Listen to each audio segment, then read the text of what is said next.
You were listening to Mind Shift, a brand new podcast by Erwin Raphael McManus and Aaron McManus. Hi, that's me. A podcast focused and dedicated on destroying your internal limitations. It doesn't take a genius to think like one, and we're going to prove it. All right, here we go. Welcome. This is episode 2. That's exciting. I'm very excited. Mm-hmm. We are just starting summer out here in Los Angeles. It seems like the gloom has gone away and we're going to have some sunny days ahead of us, which means a lot of great conversations with a lot more happiness. I'm not getting my hopes up. Isn't it sad that we are basically the Weather Channel? We had one day of sunshine, then it went gloomy again. It's sunny today. That's right. This is day 2 in the last 10 months, so I'm not necessarily banking on the fact that it's going to be sunny tomorrow. But it's okay. It's okay. We love LA. We pay high taxes so we can have gloomy days. So 2 weeks ago, we had Father's Day, Mm-hmm. and me and you snuck away and got some breakfast and had some time together, and we were talking about life as we always do, and work and life and family and all of the different things. And while we were waiting on banana pancakes, and you said this, and I wrote it down. You said, when you feel like life is passing you by, it's because you lack urgency. And when you don't have urgency, time moves faster than you. Yes. Can you tell us what you meant? So what happened is I was in a conversation with Joe Smith from Mosaic, and we were having a conversation about urgency. And one of the first things that came to my mind, it was how time is perceived differently by people who have urgency. That when you lack urgency, time just flies. It just moves faster than you can keep up with. And he was asking me about my own relationship to urgency and time. And I said, one of the things that people say to me all the time is, you seem so calm. You seem to have an incredible sense of peace or calm even when there's a crisis. I said, there's a reason for that. It's because I live my life with urgency. Time is never moving to me faster than I'm moving. When you have urgency, you're moving faster than time. And it's almost as if you're already there waiting for the crisis to happen. When you lack urgency, life is moving faster than you, and it is so much out of your control. And so I think it's that there's an interesting psychological relationship that people have with life, with time. Oh, now the conversation is coming back to me right now, because we had sat in on Joe's first message. Yes. And he was talking about a sense of urgency. And you were giving him critique in the back. And you told me never to do that. No. I had already told you never to do that. And Yes. you had agreed that wasn't the best way to give feedback, was the morning of 5 minutes before he was going on stage. And what I told you No, is it wasn't about giving feedback. It's about bringing in new ideas. Because he hadn't spoken yet. Right. Yeah. So it wasn't like constructive feedback. It was reconstructing a message before he had ever given it. No, it was just bringing in some new thoughts and ideas. So maybe the name of this podcast will be Mind F, not Mind Shift. But I did, you did it a couple months ago, maybe 6 months to a year, I'm not sure. And I noticed, I knew something happened. Like Joe wasn't the same. And I asked you, no, what was it? Oh, we were filming for a project that we were working on, Learning Labs. Yes. And I asked the editor what had happened between Joe preparing. Why wasn't Joe at his best in this particular situation? No, I knew something even deeper than that. I said, something happened. What happened? And he goes, well, and he's a very respectful young man, Yanez. And he said, well, your dad came in. And I said, well, my dad came in and did what? He said, well, he came in and messed Joe up. I was just trying to be helpful. And my thing is he was going to teach him the book of Acts, and I began helping him. You didn't see no, particular this structures. Is beautiful. This is perfect. This is perfect. You actually didn't help him though. And that's the thing I want to break down today, right? Because sometimes when you're trying to be helpful, helpful you may actually be hurtful. Right. But this is actually directly connected to our conversation that we had last night. This podcast is supposed to be about this. This is great. No, this is actually exactly what it's about, because we talked about this, right? The second thing that I have written down that we were talking about is that crisis always starts internally, right? And that by the time it makes it to be external, by the time the crisis is external, it's already been internal brewing. So let me finish. No, it's not the way around. No, it's not. The crisis always starts internally. It always starts. What are you disagreeing with? Well, first off, you have not let me finish one of the 3 thoughts I've tried. You keep hopping to a new thing, and I will do this, sir. I do not keep hopping different things. Yes, you do. First off, don't talk to Joe before messages. That was the core point of that one. The reason why he got messed up was not because you were giving him feedback, it was because you were creating an entirely new talk. And you're saying that's a bad thing. What I'm saying is that when I was sitting there having pancakes with you, I said, "Oh, that you're the problem, not him." Because often, like we try to make, like, I think this is perfect. This is the danger of mind shift. What happens when you try to have a mind shift and you don't have the time to process the mind shift? Well, I think that one, you also mentioned that I may be projecting on other people an ability to process information at the rate that I process information. Right, right. But it plays, you have a part to play in it, but it also is the other person's part. Like, Joe respects you so much, he wants to integrate as much as he can of yours into his talk. Whereas, like, for me, when I would give messages, all I needed from you was a quotable line. I don't want your ideology. I ultimately want your ideology that I cannot process in that moment. All I need is the thing that they're going to remember. And so I would use you for, like, okay, give me feedback. Amazing. I can't use any of that. Give me the line I can use that they're always going to remember. So how do you... Speechwriter. I become a speechwriter. But I'm also your son, right? I'm able to do that in a different way. But I think to get back to urgency, so walk us through the urgency conversation. No, what I was saying was that crisis comes from the outside. Urgency comes from the inside. Oh, we were talking more about... About how, when like different things in life try to be urgent, and a lot of times crises become urgent because it's a crisis, right? But there are other things that are in life that are super important, and you have to bring the urgency to it because it's not a crisis. And let's say, for instance, it's not a crisis that I don't work out today, but it might be urgent because if I don't work out, it will become a crisis with my health. And so the challenge sometimes is that it seems that crisis is the only way many people are motivated. But if you have urgency, you do not need a crisis to live your life doing the important things. So you're saying that urgency is something that comes from an internal. Yes, urgency has to be an internal driver. You said this thing at breakfast. You said people tend to only move when the crisis is external, not internal. But the crisis always starts internally. Yeah, in a sense, urgency is you creating an internal crisis saying, this is important, this has to be done. So you're creating the crisis from the inside out. But I mean crisis in a good way. Okay. Where danger and opportunity come together from like the Chinese kanji. Okay, walk us through that. And I think that in the Chinese way of writing words, that it's a combination of danger and opportunity. And when I look at a crisis, on the outside, it means I didn't take care of something from the inside. Now, obviously, there's things in life that happen that you can't predict, right? But how prepared you are for that crisis has to do with your internal sense of urgency. And so the first time I write about this in my shift, that I ever spoke to a large group of people, I mean, I went from speaking to 200 people to 20,000 with about less than an hour's notice. And I couldn't have projected that. I couldn't have predicted that. I couldn't have known that was going to happen at the age of 29. And I could have had a complete catastrophe of an experience because I didn't have the chance to be planned for it. But I did have a chance to be prepared for it. A lot of people would have said, I need time to prepare. But I'd spent 10 years preparing, living my life with urgency. And so because I was living my life with an internal drive, and since I was creating the crisis, I was preparing myself for that moment that would be a crisis if I didn't have urgency to match the crisis.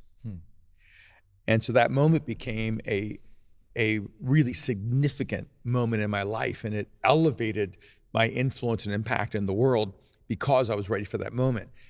I think, unfortunately, many of us are not ready for our big moments because we don't have urgency. So the crisis overwhelms us. Any crisis that is greater than your urgency is going to overwhelm you. But when your urgency is greater than the crisis, you're going to be fine. We kind of jumped 3/4 of the way into the conversation that we had at breakfast. But initially, I had pushed back and said, you can't give Joe feedback or new ideas like that in the moment because you're really, really good at, I think you're Elon Musk level of being able to receive feedback and integrating feedback in the moment, right? You're able to strip away the feedback you can't and really receive the bare, raw, I think, goods of, and refine that within your own self before you go up on a stage. But you have this incredible ability to process at a very high frequency and a high rate of frequency, right? At a high pace or fast pace. How did you build that muscle? Because because I've watched it work, right? Where I've given you feedback, hey, don't maybe do this or don't do this, or maybe make sure that you do this or this, and you're able to integrate it almost immediately, right? And we have that relationship, we have that rapport where you ask me, what do you think I should do, or what should I say? Is there anything I'm forgetting? But how did you build that tool? Because it feels like so often that we become so rigid, right? And I think that's something that I've noticed more in life as I get older. My level of rigidity directly affects my ability to learn, process, refine, and make something great. The more rigid I am, the less great something will end up becoming. Yeah, it's also the flip side. That's the key, is that the more teachable you are, the less rigid you become. And so I think there's several things that I had to develop over time. One was to not take everything personally. So when I'm getting feedback, especially if it's in between talks, if you have to do one talk, you have 15 minutes and you get to do another one, and people give you feedback in between, that's when you're most sensitive. Right after you gave that talk, you feel pretty naked. All you really want is praise, encouragement, and moral support. And so when someone starts trying to critique you, you can feel like you're being attacked. And I see critique as someone trying to protect me. And so one of the things I've done in my life is I've postured going, any criticism or any critique or any recommendations or suggestions is really someone trying to protect me. And so I absorb those really, really fast because I want to be protected from my own blind spots. I think the other thing is because I don't take them personally, they're easier to absorb. And if I feel like someone's attacking me, everything closes down and you don't have the ability to process or integrate. If you don't take it personally, you go, oh, okay, it's not, the message is more important than me. How this translates to everyone is more important. So I'm just going to process that. But the other thing is I try to take it, I don't take it personally, but I make it personal. And I think here's the key. You cannot integrate anything that is a moon, but it's actually outside of your atmosphere. It's rotating around you, but it's not a part of you. It has to become a part of your soil, part of your earth. So when someone gives you input, what you have to ask immediately is, how does this affect me? How does this relate to me? Where is this true or not true for me? And if you can't process it on a personal level, you won't remember it on the platform. Because it's just out there. I got to remember that thing he said. Yeah, as opposed to, oh, I remember how that truth changes me, impacts me. And, and so like if I were talking about, say, the subject of urgency, and someone came and said, hey, remember, when you have urgency, in a sense, you're moving faster than time. I would try to think back, oh, when was it in my life where I lacked urgency and I got caught off guard? And so I immediately try to process it for an example from the negative, like where have I messed up on that? And then the other places, when did I have urgency and it actually positioned me really well to be ready? And so I try to integrate whatever data, information, feedback I get really fast. And and that happened at the mastermind that it just led, last month was like sometimes the feedback isn't verbal, sometimes the feedback is nonverbal. You're just not breaking through. And 30 minutes into my time at the beginning of a 2-day mastermind, I realized it wasn't connecting. The people were thinking about other things. This is not where they were at. There was and one person already responded very negatively. almost disconnected to anything I had to say. It was clear that they were in a different conversation in their head. And immediately I did. I felt offended. Like I'm human, so I felt an offense.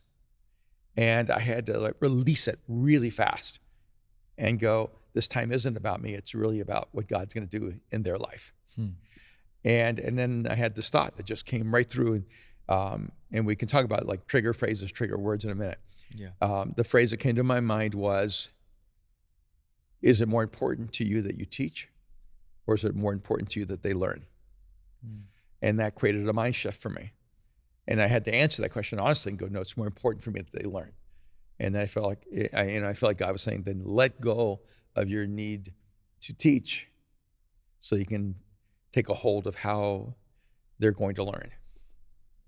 So I had the privilege of being at both of those masterminds.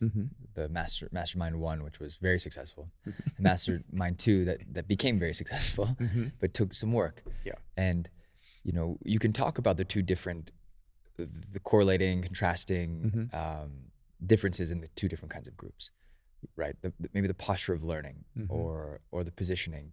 But one thing that I felt struck very true in the second group was that these are guys who are dealing with heavy external circumstances. Yeah. These are real businessmen. These are men who have been married for long periods of time or going through with real life things. And with real life things, there are real external circumstances, and you're dealing with real things. Yeah. And the other group was much younger and much more at the beginning of that journey, right? And with a few different people that obviously were the exception. But one thing that I noticed was that the guys who maybe were disagreeing with you in the moment were really focused on things that were happening externally in their lives. Yeah.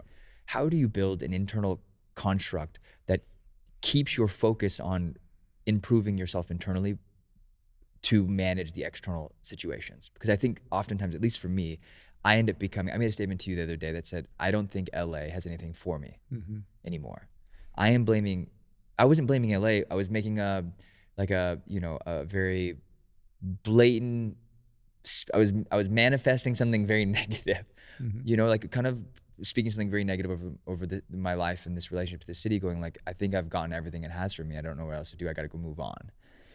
Right? I'm letting the external circumstances define my internal situation or scenario. But are there tools or ways that you can reconfigure that to where the external isn't the primary focus, or will it always be the primary focus? No, I think that it must become a shift, where it becomes internally focused. And when you said that, of course, I made the mistake of trying to help you move through a mind shift rather than just being a listener. I wasn't going to bring that up. I wasn't going to bring that up. No, and I think it's a good point, of emphasis that when someone says something like that, that's very vulnerable and very transparent, they're not really asking you to fix it. They're asking you to listen and to empathize and to care. And I immediately moved into Martin Seligman's "Don't let failure become pervasive." And so I knew you were feeling something very deeply. And what I was trying to say was, hey, you're feeling this about everything right now because you're feeling it about something. So don't let that feeling become pervasive.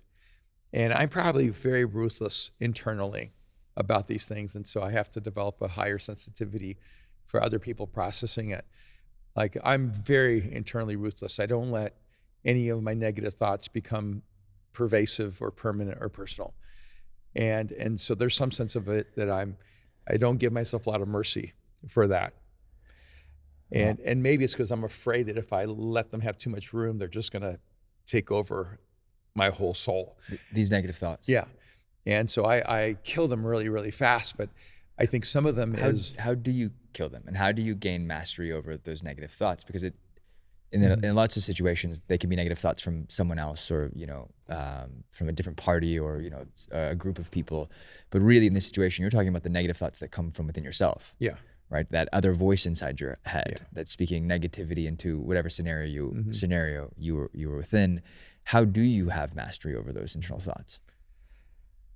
Is there something you say or something you do, or is it just like a feeling of resilience. Well, a lot of times I give philosophical answers. I'm going to actually give a technique answer, Right. which, you always drive me to try, I'm just to help. curious. I think this is such a fascinating concept. I was talking to Sean McVay last week, the head coach of the Rams, and the day before, Who is just so cool. he's an amazing human being. He's cool. He's quickly become one of my favorite people in the world, and brilliant mind, and beautiful heart. Yeah. And the day before I met with him, I was talking to the players from the United States Football League, the USFL. Invited in by Zach Woodfin to be their mindset expert and to work with them. And so I'm on the Zoom call, and a quarterback and a field goal kicker asked me the exact same question. Oh, wow. They both asked, what do you do when you're overthinking? You're on a Zoom call with the league. So Yeah. kind of the way that they're building this is that they're really building it as it's one league, it's one big team, and then they're divided up into all these different teams. Yes. So they train everyone together. Yeah. They're building mindsets together. Yeah. And really becoming this individual league that's feeding into the NFL, into these other pro leagues. Yes. Right. Yeah. So You're not this little Zoom call. no, so one of the quarterbacks says, what did I deal with overthinking? And then the field goal kicker said the same thing. So I asked Sean the next day, I said, hey, these guys were asking a lot of questions about overthinking. And is that a USFL question or is that an NFL question? And he goes, oh no, it's an NFL question. Right. It's one of the biggest struggles for players is overthinking. And then he said, so what'd you tell them? What did you tell him? Well, we don't have necessarily time to go through all that, but one of the things I said is like one of the ways of dealing with overthinking is you need to create like trigger words or trigger phrases to get yourself refocused. And That brings me to my second set of notes. what I say when I used to, I spent a couple of years where I was traveling all over the United States, speaking to crowds of 10, 20, 30, 40,000 every week. And every Friday or Saturday, or sometimes both. And you walk into these giant arenas, there's 30,000 people. It's overwhelming. It's immense. Some days you Like 80,000 people. yeah, sometimes it's a lot bigger. Yeah. 80,000. And some days you feel overwhelmed, and some days you're distracted, and some days you're looking at all the things that are going on, and some days you have a headache, and some days the clothes doesn't fit just right, and everything's going wrong. Yeah. And then one of the things that was really a struggle for me is the group that would organize these things were a very extroverted group. So they always wanted to meet with me right before I spoke. And they wanted to have a team meeting before I spoke. And they're very spiritual. So they want 40 people in a room with me, praying with me right before I spoke. And I'm extremely introverted. Like especially before a message. Yeah. I'm in a whole different zone. I don't want you to talk to me. No. I don't want you to be nice to me. I don't want to have to be nice to you. I just want to be able to focus and get myself in this right space. But I was constantly having to extrovert. It was exhausting.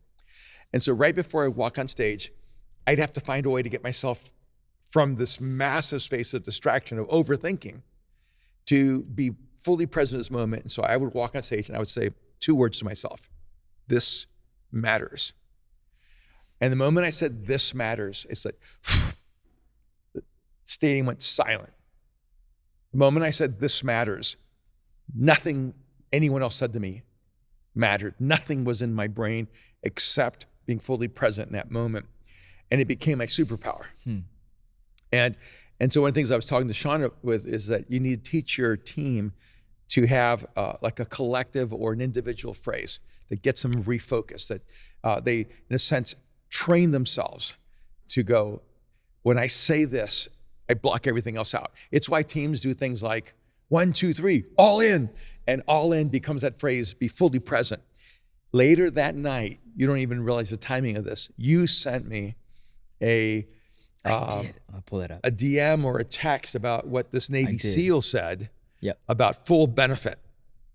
Yep. I'm pulling it up. Can you pull it up? Yeah, but keep going. I don't know where exactly. No, I it is. remember this because you said that what the Navy SEALs do is that when they're having to train and it's now pouring down rain and they're soaking wet, they say full benefit.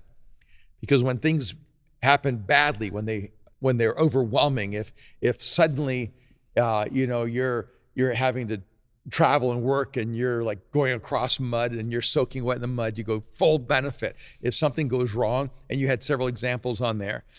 Yeah. I screenshotted a friend of mine, Brian. You know Melissa and Brian, and he had posted this, and I screenshot it and sent it to you. You don't even know this.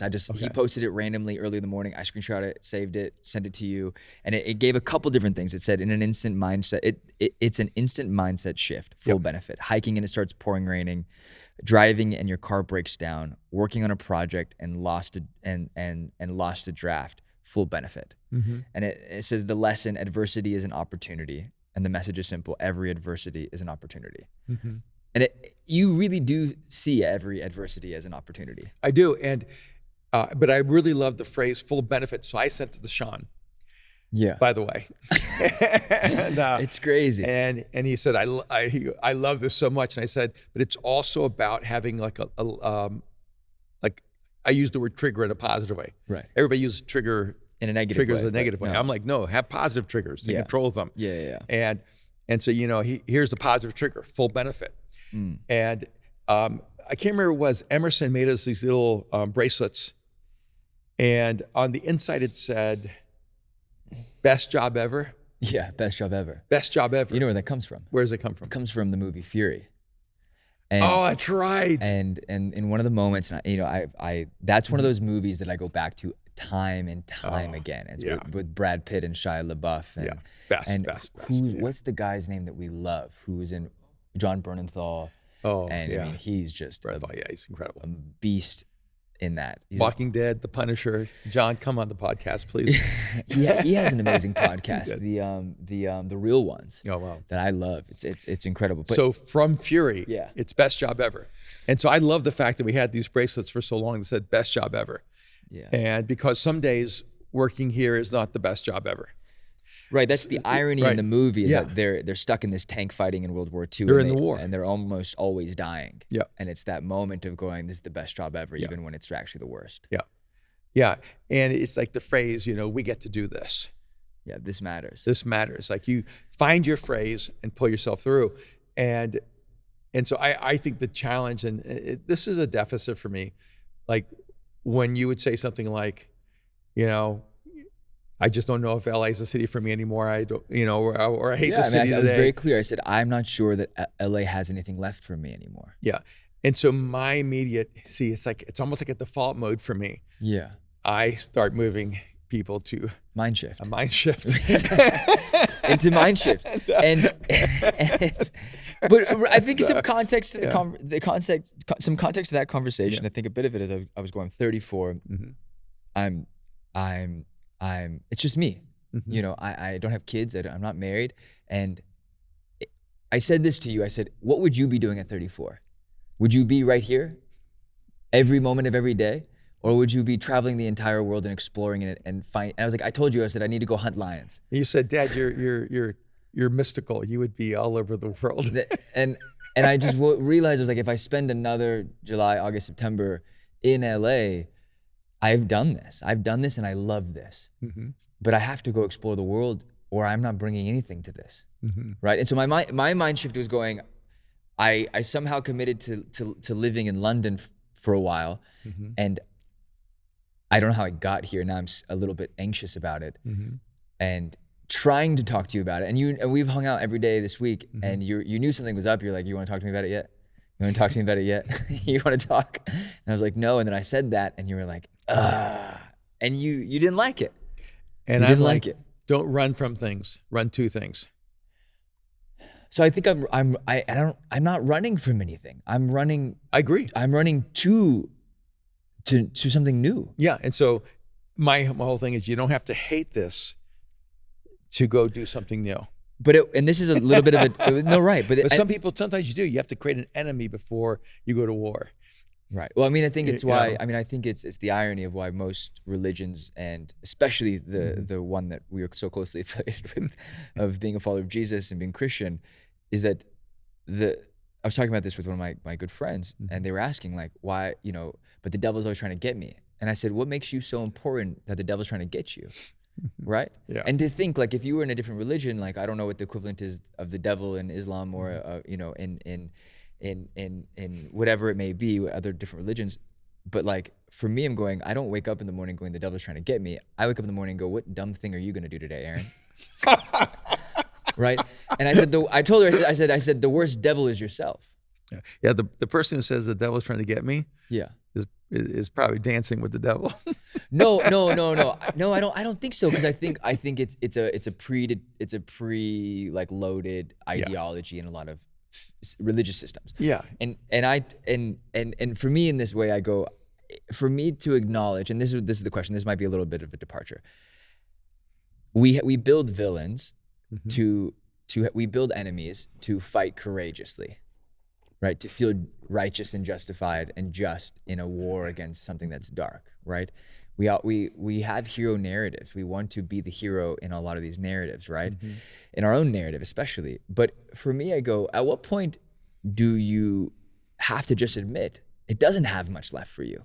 And you have to go and not go find what has more for me, but go create something more and go build something more. And I used the phrase, I was like, I need to go hunt lions, which was and then I referenced in 1923. Yeah. Right. I was like, I can't stay on the farm anymore. I got to go hunt lions. I'm safe here. I'm comfortable here. I have my car, which is annoying because I just got my car. Like I have a car. I got the house, and I'm like, I have the family and the friends and the work and the people. But like, why do I need to go and open my mind back up?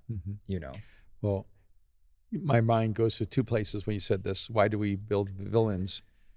One thing I think we do is we create villains worse than us so we can pretend we're the heroes. And which is a great mechanism in writing. Yeah. When you're the hero, you live a heroic life, the villain comes. You don't go looking for the villain. Right. You're just doing the good the hero does. When you're a villain and you want to be seen as a hero, you need to find someone who's even a greater villain than you. Then you're suddenly the hero. And what you don't want to be is you don't want to be Venom. You know, you don't want to be Venom. You don't want to be or Deadpool. You know, you don't want to be the villain that is only seen as a hero because there's a greater villain, which, by the way, I think is what happens a lot of times in religion. And what's happened in history with Christianity.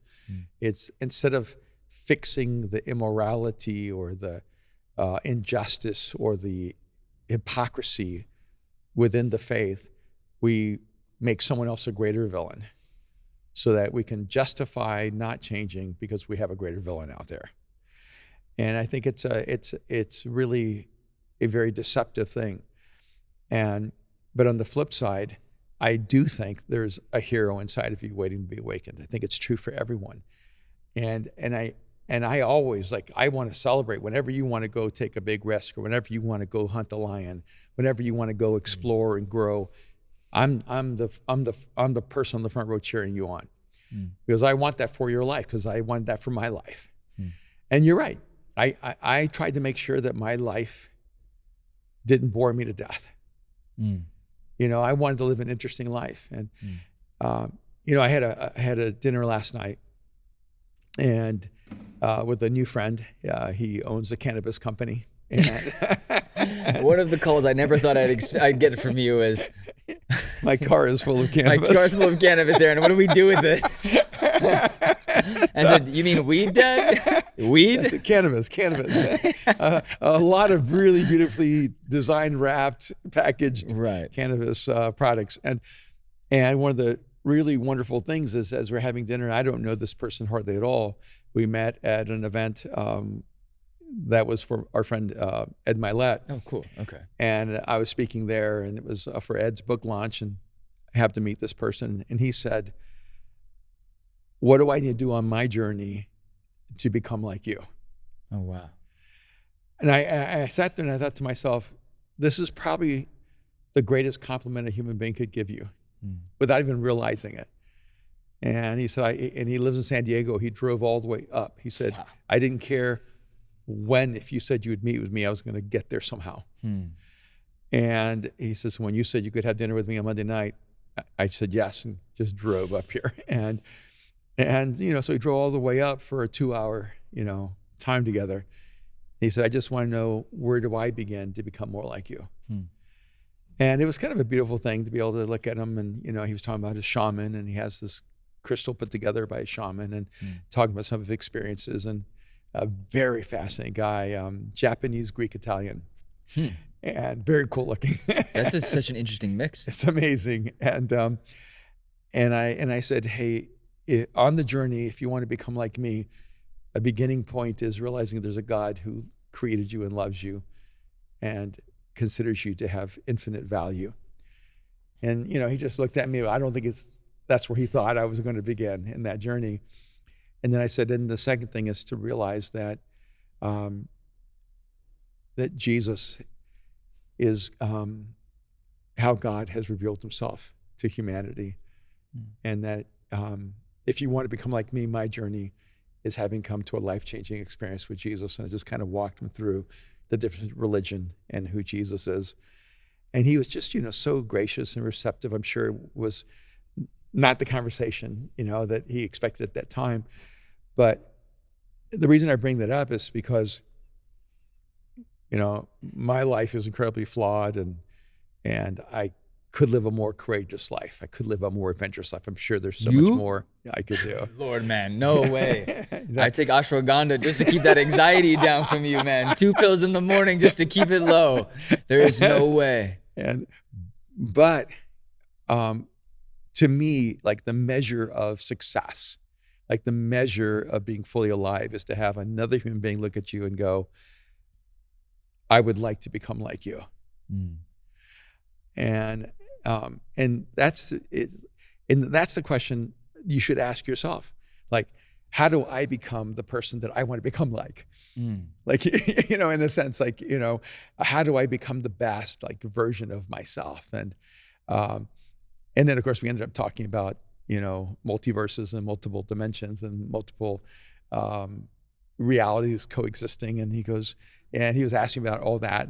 And I said, hey, here's the most interesting thing. Maybe there are an infinite number of realities, and every time you choose, you eliminate many, and you create the one that you're moving toward. And the reality you want to finish with is the one that is the best version of who you are as a human being.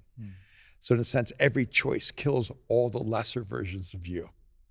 And the only one of you that lives is the best version of you. I used to love this show called Highlander. And the phrase for Highlander is like, there can only be one. There's all these immortals who fought with swords and were fighting throughout, I guess, eternity. And there could only be one at the end. And in a sense, if there are like an infinite number of possibilities of who I could be or who you could be, you want to fight for the one that's the most courageous, honorable, noble, extraordinary version of Aaron. That's the one you want to win this battle. So the villain is the lesser version of you. And the hero is Jesus, who, when you trust him and follow him, takes you on an adventure, on a journey, on a quest that leads you to the best version of you. We've had this where I think what you've said is phenomenal, and you're so interesting. I feel like I take more notes while we talk than I do before, and so what I've decided is that the notes in my phone is just one long running list of things that we talk about in our private. We talk like this when we hang out. This is what like Wednesday looks like for us, grabbing coffee. It really is. Like, sometimes there's less words or, usually it's me being like, talk to me, man, talk, I'm up, let's talk. And you're like, I'm tired. It's you being more disrespectful. There's usually a lot more prodding. But, something you said was people will borrow meaning until they find their own. Yeah. And we've had a lot of conversations about identity over the last few months, and how to have your own identity. And so often I've been connected to your identity as a young person. And there was good, there has been bad, there's been a lot of judgment, a lot of projection, a lot of expectation.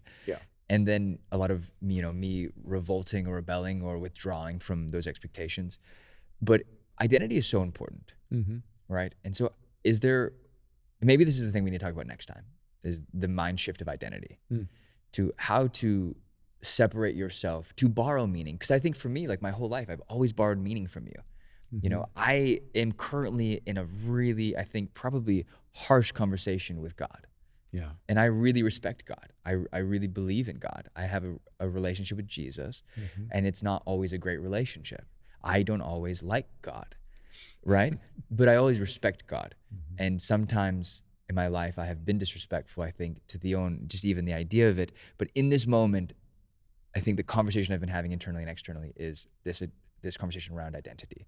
So maybe this next episode, the episode that's coming next week, we could talk about the mind shift of identity and how important it is to borrow people's purpose, borrow others' purpose. Because I think I've borrowed your purpose for a couple of decades, going, I care about the things you care about because you are a better person than me. And if I attach myself to good purpose, I will become a better person. But then at what point do you have to go and find your own purpose? See, and I think a lot of those questions are in chapter 2 of Mind Shift. Which is perfect because we're going to get into that tomorrow. Well, my question is, and maybe I'm going to make this a public recommendation. Why don't we take the next 12 episodes of Mind Shift, of our podcast, right, and break down a chapter every single episode leading up to the release of the book. And then for everyone who pre-orders the book, we will give them a link to these 12 episodes. Amazing. That they could access them as they're reading the book. I love it. I'm going to close this out. Okay. So you've been listening to our brand new podcast called Mind Shift. And it is a brand new podcast by my dad, Erwin McManus, and myself, Aaron McManus. And if you are listening to us on Spotify or Apple or however you listen, we are so grateful that you have tuned in, you've jumped on, and you've joined us on this journey. This is a brand new journey. For the last 7 years, we've done a podcast called the Battle Ready Podcast. And it was really birthed out of a fight with cancer that you had. And for me, a fight with learning more about life and understanding this thing we call life and managing it and asking you these questions. We are now on episode 2 of Mind Shift, and this is the ending of episode 2. And we are inviting you to join us on this journey as we believe that we can all think like geniuses, even if you aren't one.